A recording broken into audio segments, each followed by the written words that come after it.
When it comes to racial divides in Boston, maybe the most extreme are in economics. That can mean gaps in wealth, income, or in opportunities in business, even social capital. Closing those gaps is the mission of the Black Economic Council of Massachusetts. To tell us about the organization and its recent expo is the executive director, Segun Idowu. Thank you much for being with us. Thanks for having me.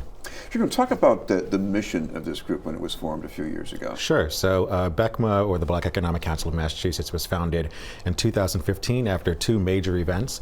The first was the Color of Wealth in Boston report that was published by the Federal Reserve Bank of Boston, which we get the stat of $8 in median net worth for black families versus $247,500 for white families in Greater Boston. The second was that the mayor was pushing for the Olympics to come in 2024, and some of the plans that were put together would have taken over communities of color, and so a lot of people were upset about this.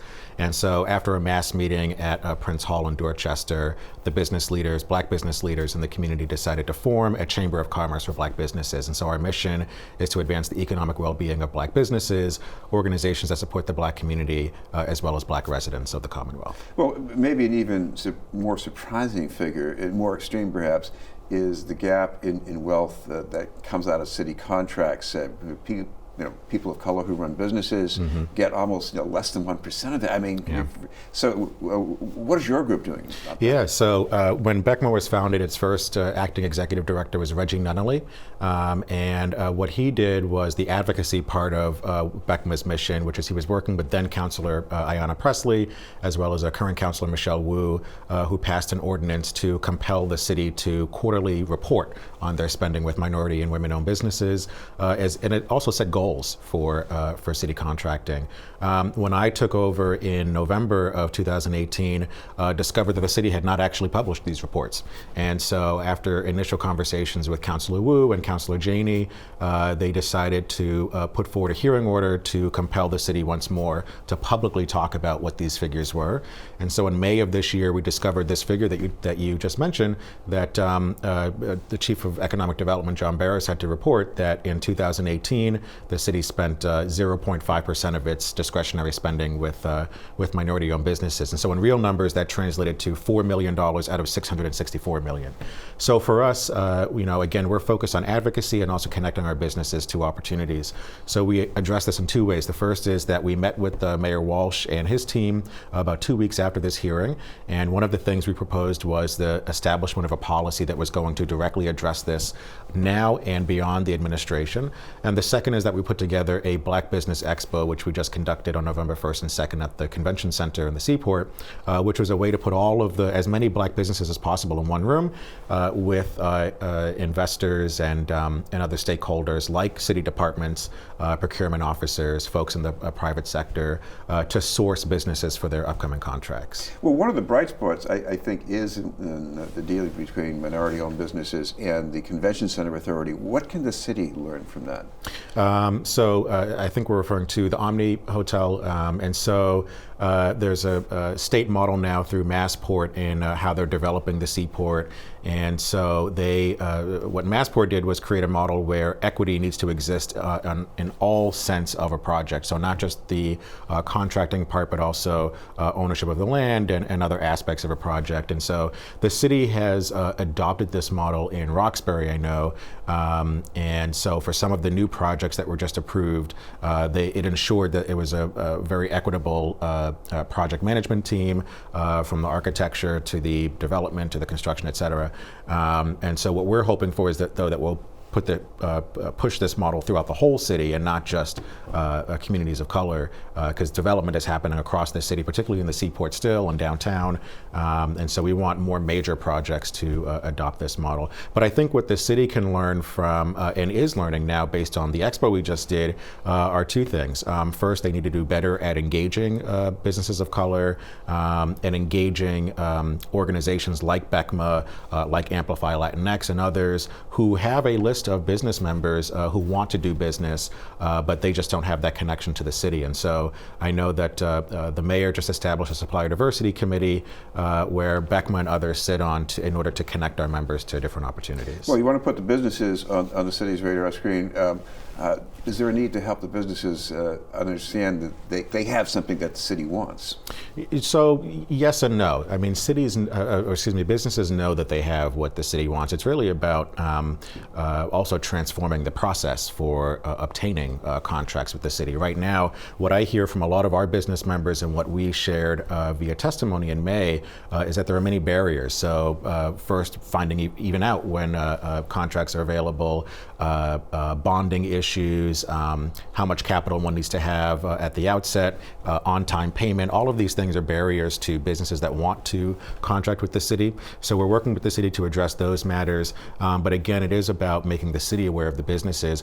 But the new executive order that the mayor just signed also works to ensure that all of the procurement officers and all of the departments at the city understand that they need to do business with minority and women-owned businesses. Because at the moment, if you already have a contract with the city, the chances of you just getting a contract renewed is very high. And so the ability for new businesses to receive opportunities is low. And so we're trying to change that model right now. Should there be something different in the scale of contracts too? I mean, I heard about big problems with big contracts. Right. Yeah. So I think number one among them, I look at Boston Public Schools, where whether it be the food contract or the bus contract, massive contracts worth millions of dollars, and right now we currently have no minority-owned businesses or women-owned businesses that are at the scale or level to take on those contracts as a singular entity. And so one of the things, again, that Massport showed, as well as some other models, I think of John Moriarty and Greg Janey on some projects they've done in the Seaport, is ensuring that we're creating joint ventures and also breaking up contracts so that smaller companies can get access to these opportunities. This is BNN News. We're talking with Segun Idowu from the Black Economic Council of Massachusetts. Segun, the Expo is the offspring of an event that was held a couple of years ago, and I imagine a lot of this just has to do with getting these people all in one place and give them a chance to connect. Right. So in 2013, a young man named Yves Germain put together the Minority Business Expo, which was held in Roxbury at the Reggie Lewis Center. And so when he moved to North Carolina for warmer weather, we decided that in order to address this very stark and grave issue of the city not doing business with us, that we needed to continue with this program. So we built on the foundation that Mr. Germain laid for us, and so moved it to the convention center because the Seaport is also an area where we don't find people of color. When the Boston Globe did their series on racial disparities in the city, one of the things they focused on was where are people of color anyway, and they showed that we weren't showing up to all of the areas that other Bostonians show up to. We're not in Faneuil Hall, we're not at Red Sox games, we're not in the Seaport. And for the Seaport, it's wide-ranging, not just in terms of our physical location, but the fact that we didn't play any role in the development of the Seaport at all. And when we think of the convention center, we now know of the NAACP, the national office, which is bringing all of its chapters there in July 2020.